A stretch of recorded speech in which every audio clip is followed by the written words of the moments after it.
Sa pagpapatuloy ng ating balitaan, muli na namang nagpamalas ng kakaibang anghang sa pananalita, Dora Miriam Defensor Santiago.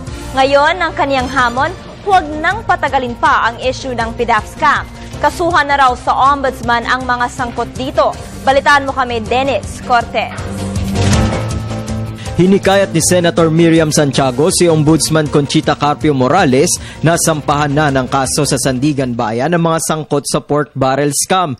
Ito'y para mapatunayan sa publiko na desidido ang pamahalaan na panagutin ng mga opisyal na nasa likod ng maling paggamit ng pondo ng bayan.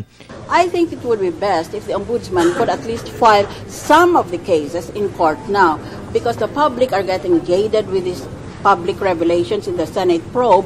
Plus, they are not seeing any action. Dagdag pa ng mambabatas, posibleng lumamlam ang interes ng publiko habang tumatagal ang investigasyon sa PDAP scam.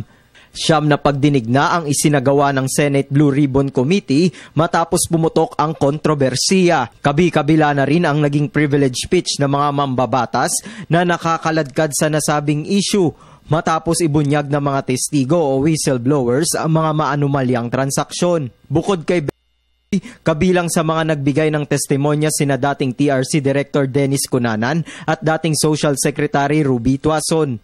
Samantala, binweltahan naman ni Senator Jinggoy Estrada ang mga tumetestigo laban sa kanya. Pagkakalam ko, mahina pa rin yung kasong ifinalilalaban sa akin o sa amin sa Ombudsman. Kaya kahit sinong mga stray cats, sinong mga ascals ay kinukuha nila bilang mga state witnesses. Inihahanda naman na ng Department of Justice ang panibagong batch ng kaso hinggil sa PDAP scam matapos aksyonan ng Ombudsman ang first batch na isinampa ng ahensya.